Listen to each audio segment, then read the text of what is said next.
Hey guys, welcome back to Fast Fix. In this video, I will show you how to change theme on Shopify store. So it's quite simple. You just go right here on your Chrome and then open your Shopify admin.shopify.com, and you need to make sure that you sign in your account. And then you will go right here on the homepage of your Shopify store, and then go right here on online store. And here you'll find all the themes, and if you scroll down, you will find all the themes that you can actually choose that suits on your preferences. So once you've done choosing your best theme, all you need to do now here is to tap on this customize button. Now from here, you can actually edit your theme. As you can see at the left side of your screen, you'll find all the tools.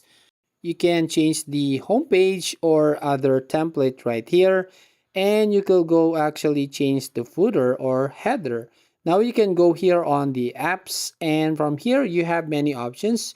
You can go change the logo, the colors, the layout of your themes right here, and you can actually add some app embed. So you can view it as a mobile, so as you can see here on your screen. And once you've done editing your themes right here, you can now save this one, and it will actually appears on your Shopify store. So that's how you basically change theme on Shopify store. If you find this video helpful, please consider to like and subscribe to the channel, and don't forget to hit the notification bell to notify you on the next video.